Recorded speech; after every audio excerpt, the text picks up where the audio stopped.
Calorão em pleno inverno, temperaturas batem recorde hoje aqui no estado. E com esse tempo seco, o alerta é para evitar as queimadas nas regiões mais secas do estado. O Hospital Infantil da capital corre o risco de suspender atendimentos por falta de insumos.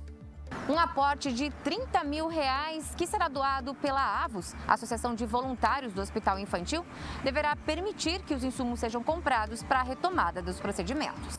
E no sul do estado, uma agulha foi esquecida em um bebê, ou teria sido esquecida em um bebê. A avó encontrou o objeto depois que a criança não parava de chorar ao retornar das aplicações de vacina.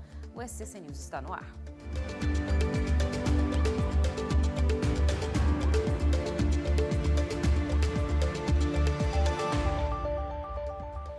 Olá, boa noite para você que está com a gente ligado aqui no SCC SBT. A partir de agora, o SCC News tem as principais informações do estado para você e a gente já começa falando de saúde. O Hospital Infantil Joana de Guzmão, de Florianópolis, é uma referência em atendimento no estado.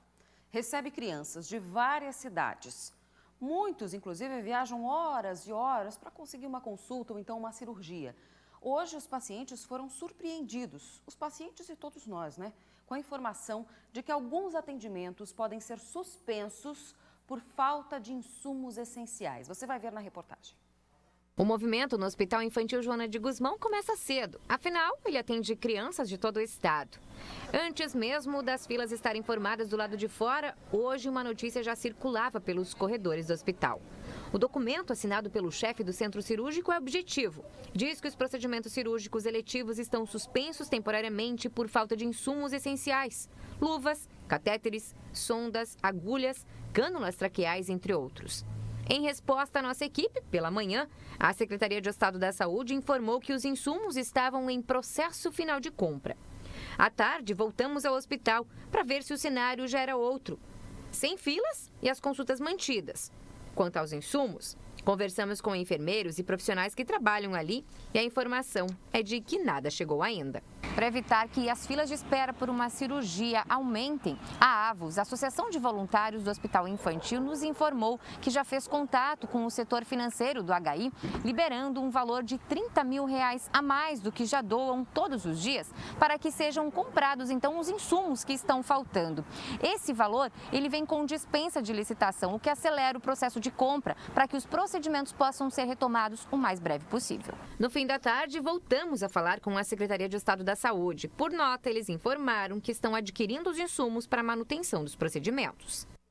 Situação bem complicada, né? Ainda mais quando aí a associação tem que fazer, às vezes, daquele dinheiro que deveria estar ali, deveria estar entrando para poder comprar os insumos essenciais, até porque R$30 mil, sou leiga nesse assunto, mas imagino que não deva dar para muito tempo quando se trata de insumos da saúde.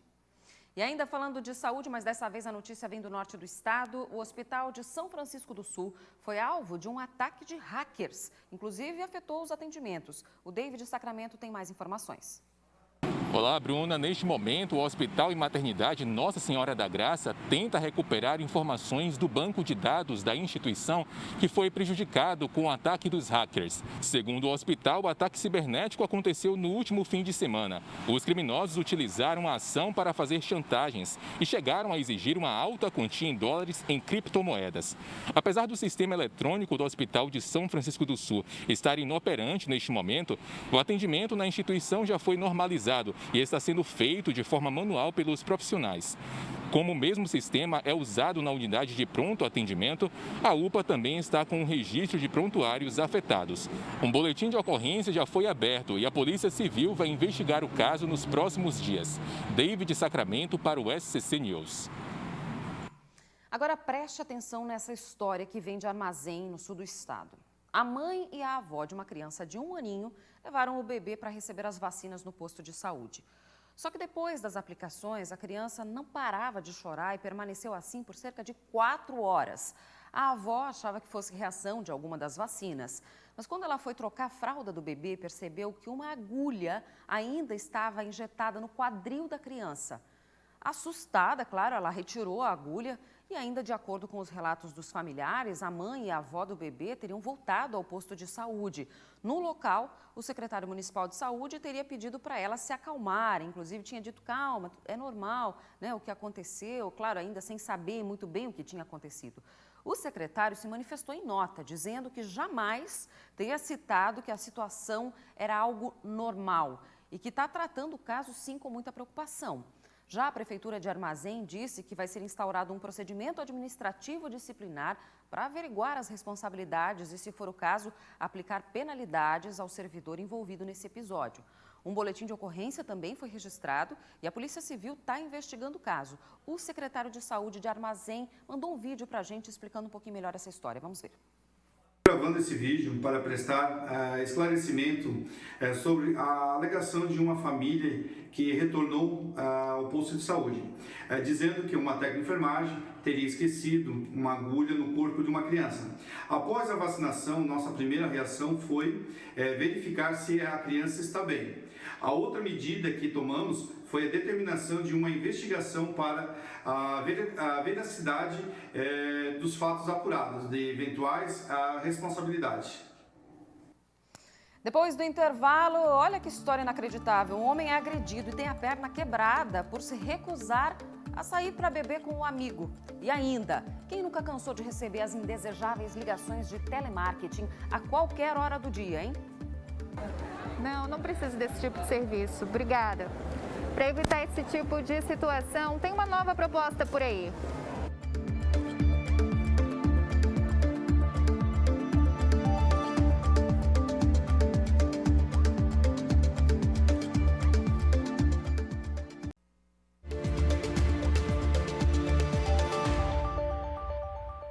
De volta com a SCC News com uma informação de última hora. Agora, no início da noite, por volta das 6h15, um incêndio atingiu uma das bases da CONCAP, no centro da capital. O maquinário, a CONCAP, que é o serviço de limpeza e de recolhimento de lixo e tudo mais, o maquinário que é utilizado pela CONCAP, como alguns caminhões, utilizam combustível e rapidamente as chamas acabaram se espalhando pelo prédio. O Corpo de Bombeiros foi acionado para atender essa ocorrência. Uma sala já foi completamente tomada pelo fogo e foram cerca de 30 minutos trabalhando para controlar as chamas. Ninguém se feriu, a situação já está sob controle, mas a estrutura do prédio, com várias salas, está comprometida. Uma perícia ainda vai ser realizada amanhã no local. Um curto-circuito pode ter sido aí o motivo desse incêndio que aconteceu na base da CONCAP aqui em Florianópolis. E agora, mudando de assunto, até onde vai uma amizade, hein? O que você acha? Esse caso que você vai ver agora aconteceu na minha terra, em Rio do Sul, no Alto Vale do Itajaí. As imagens de câmeras de monitoramento que estão circulando na internet são essas daí. Mas a história é inacreditável. Um homem foi agredido com chutes e empurrões por um conhecido, um amigo dele. Mas sabe qual teria sido o motivo dessas agressões que você está vendo no vídeo? A vítima teria se recusado a sair para beber com o agressor. Sair para beber, tomar uma bebidinha ali no bar. Ou seja, a violência teria sido causada pela recusa de um convite. A vítima teve a perna quebrada durante as agressões. Ele foi conduzido ao hospital, o agressor foi preso pela polícia militar e as imagens foram flagradas aí por uma câmera de monitoramento de uma residência. Olha, inacreditável mesmo. Ninguém gosta de receber várias ligações de telemarketing por dia, né? Eu tenho recebido muitas, confesso, viu? E está sendo difícil para fugir dessas ligações. Para amenizar a situação, a Anatel está querendo criar um prefixo nas chamadas para o consumidor poder identificar esse tipo de ligação e já nem atender. Olha só. Bom dia, eu gostaria de falar com o Clédson. Para sua segurança, eu informo que essa ligação está sendo gravada. O motivo do meu contato com o senhor hoje é referente à promoção que foi liberada no seu cadastro. Você com certeza já passou por isso. O telefone toca várias vezes por dia. E do outro lado da linha é alguém oferecendo algum serviço. TV por assinatura, aposentadoria, crédito consignado. Uma pessoa me ligou para oferecer um plano de telefonia e eu estava tão irritado já com aquilo. Durante o dia eu recebi, sinceramente, mais de uma dezena e meia de ligações e falei, ela perguntou, aqui é da empresa tal, está tudo bem com o senhor? Eu disse, estava tudo bem, até você me ligar. Ela respondeu: e por que atendeu então? E para se esquivar, vale de tudo. Eu desligo, porque eu recebo umas 500 ligações por dia. Eu não atendo e bloqueio, né? Chega a dizer que fulana de tal morreu. Quando eles perguntam, a hora de se encontra, eu falo, não. Essa pessoa já morreu, não mora mais aqui, sempre aquela desculpa, porque é sem parar essas ligações. Muita gente não aguenta mais receber ligações de telemarketing, principalmente de centenas de números desconhecidos. Mas isso pode mudar. A Anatel pretende criar um prefixo para o consumidor identificar esse tipo de chamada. A ideia é colocar o código 0303 como identificação das ligações de publicidade e oferta de serviços. E para colocar a proposta em prática, a Anatel está fazendo uma consulta pública até o dia 29 de setembro. Para participar da consulta, é só entrar no site da Anatel, ler o texto da proposta e clicar no botão Contribuir na parte de baixo. Depois, é preciso fazer um cadastro usando o número do CPF. Aí, é só opinar. Mas, enquanto a medida não entra em vigor, o consumidor tem outras alternativas. Ele pode procurar o PROCON através do atendimento presencial ou também pelo site. Nós temos um sistema de bloqueio e para que o consumidor possa ter esse acesso e bloquear essas ligações que ele não quer mais receber. O consumidor não é obrigado a receber esses telefonemas de telemarketing. Alguns casos até podem parar na justiça. O Poder Judiciário já tem reconhecido, algumas dessas situações, inclusive multando essas empresas para que o consumidor também receba uma parte da indenização. Eu acho uma apelação o que o pessoal faz. Eu, francamente, a densidade das informações que eu recebo, etc., me afasta e não me aproxima de onde eu devo comprar. Agora, mais uma informação de última hora. A gente recebeu agora há pouco a informação de que o prefeito de Florianópolis, Jean Loureiro, foi internado no hospital SOS Cardio para tratar de uma infecção no pulmão. O prefeito passou por uma cirurgia na semana passada para corrigir um problema no quadril, por conta de um acidente de trânsito que ele sofreu lá no ano de 2013. Logo após, ele apresentou um quadro de infecção e soluço permanente. A internação foi recomendada pelo médico para receber as medicações mais fortes. O prefeito segue trabalhando remotamente, pelo menos é o que dizem as informações oficiais, e espera receber alta amanhã. Agora, cadê aqui no telão aquele calorão de hoje, hein? Tá aí, ó, o sol, é ele. Tem um verão no nosso inverno, gente. Esse calorão, com baixa umidade do ar, vai predominar na maior parte do estado. Em Chapecó, no oeste, essa combinação, por exemplo, favorece uma coisa muito importante e perigosa: o aparecimento de queimadas. Vamos ver na reportagem. Céu azul, sol brilhante e termômetros marcando mais de 30 graus em Chapecó. Um típico dia de verão, certo? Errado! Em pleno inverno, a região oeste registra temperaturas mais altas do que o esperado para a estação. Deu um bom tempo de frio, umas 2 semanas ali, agora o tempo esquentou, tá um clima legal. Um pouquinho de prévia de verão, né? Tô bastante, né? Uma semana tá mais frio, que a gente tá precisando usar casacos e tudo mais. E na outra semana a gente abandona os casacos e já vem pra roupinha mais curta, um calçãozinho, um shorts ali, um chinelo de dedo já. Então tem uma mudança bem brusca aí na temperatura, né? Mas o que impressiona é a oscilação da temperatura. Na semana passada, Chapecó chegou a registrar 5 graus. Na semana anterior, a temperatura foi negativa. Que era para estar acontecendo agora mesmo, seria ali as temperaturas baixas, formação de geada, porque é isso que se espera do segundo mês mais frio do ano. Ou seja, aquele período frio da noite, madrugada e do amanhecer, tem chegado a 23, 24, 25 graus, ou seja, há 2, 3 semanas atrás, isso não estava sendo nem... As temperaturas máximas nem estavam chegando a 20, e agora não. A gente tem temperaturas mínimas que começam muito elevadas, e no decorrer da tarde, mais quente ainda. Com a temperatura mais alta, a hidratação é essencial. Além disso, com a umidade relativa do ar mais baixa e o clima mais seco, são condições propícias para queimadas. É preciso estar em alerta. Grande atenção a esse período com queimadas. Jamais tente qualquer queimada com lixo no fundo do terreno, porque isso pode se propagar pelo vento que tem com relação a essa movimentação do ar, da temperatura mesmo, a princípios de incêndios. Tenha dentro de casa, principalmente à noite, algum vasilhame enxame com água, que isso vai evaporar e melhorar essa vaporização dentro do ambiente. Tudo propício, a vegetação está seca, o ar está seco e a temperatura está passando da casa dos 35 graus. E nessa quinta-feira teve recorde de temperatura aqui no estado. Em Criciúma, às 4 horas da tarde, o termômetro marcou 38,9 graus. É muito calor, gente. E essa temperatura é a mais alta em Santa Catarina para o mês de agosto. O recorde anterior para esse mês foi também na cidade de Criciúma, no dia 4 de agosto de 2010, quando foi registrado 37,9 graus. E tudo indica que o tempo amanhã vai ser parecido com o dia de hoje. Vamos dar uma olhada na previsão.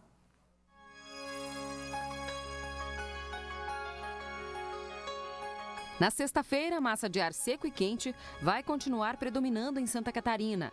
As temperaturas vão estar bem altas para o mês de agosto. Em boa parte do oeste e no litoral, os termômetros podem chegar aos 35 graus.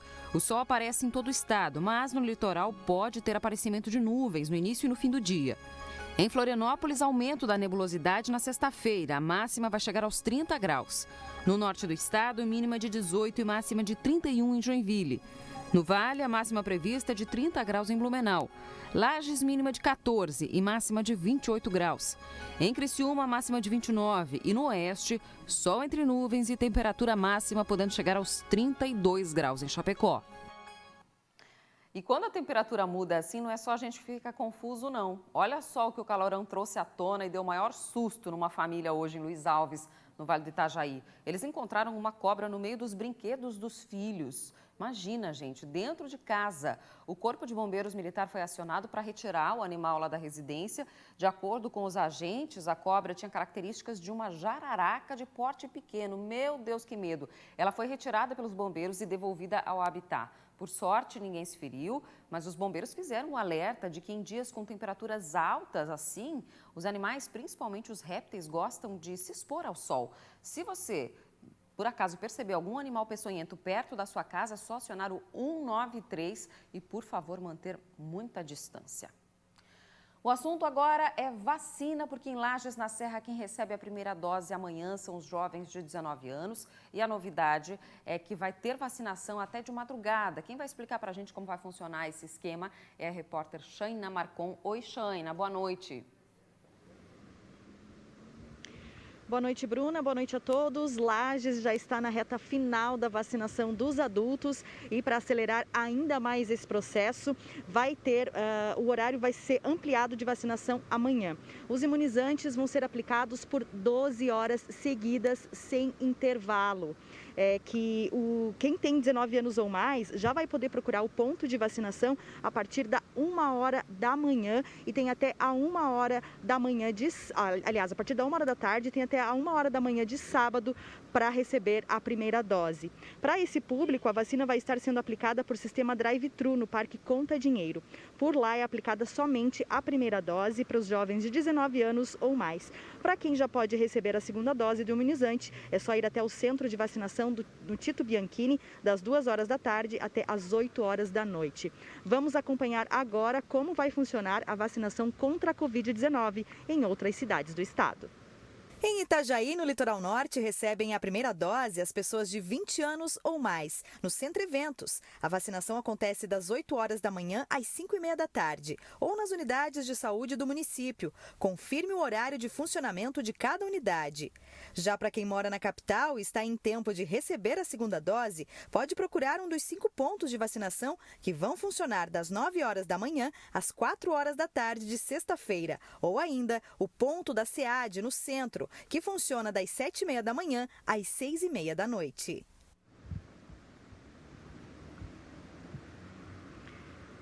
É isso, viu? É isso então, Bruna. Vacinação então em Itajaí, também em Florianópolis e aqui em Lages, a vacinação então ampliada para os jovens de 19 anos ou mais a partir da 1h da tarde. Volto com você aí no estúdio. Obrigada, Shaina, ao vivo falando de Lages pra gente. Agora um alerta. A Secretaria de Estado da Saúde confirmou mais 7 casos da variante Delta em Santa Catarina. Com isso, até o momento, o estado tem 43 casos já confirmados em 23 municípios, o que gera bastante preocupação, né? Que dentre esses, 26 são considerados autóctones, ou seja, eles foram transmitidos aqui mesmo, dentro do estado. 2 pessoas infectadas com a variante Delta faleceram. Por isso, mais uma vez, os cuidados sanitários são reforçados. Apesar de a vacinação estar avançando, o uso de máscara, medidas de higiene, distanciamento continuam sendo mais do que necessários, são essenciais.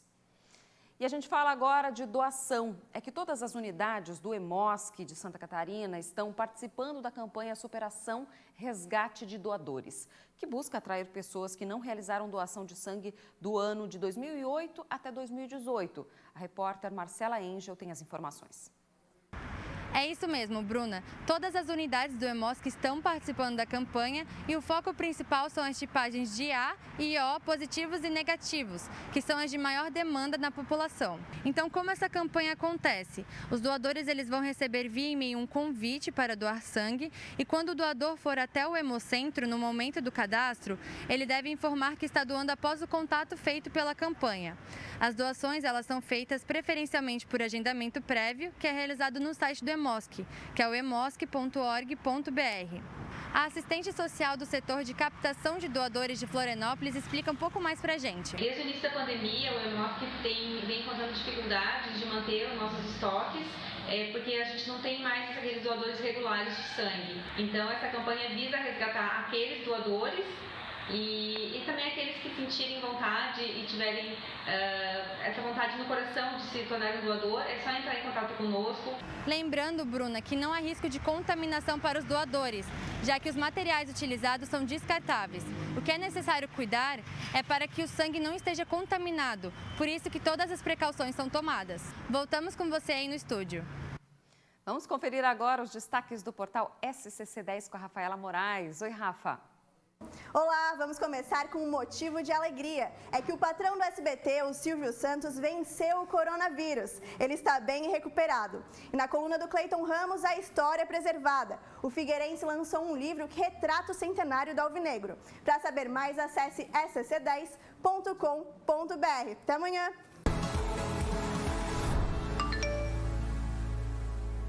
O SCC News dessa quinta-feira vai ficando por aqui. Obrigada pela sua companhia, você que esteve com a gente. Amanhã a gente volta a se encontrar às 7h20 da noite. Cuide-se e até lá!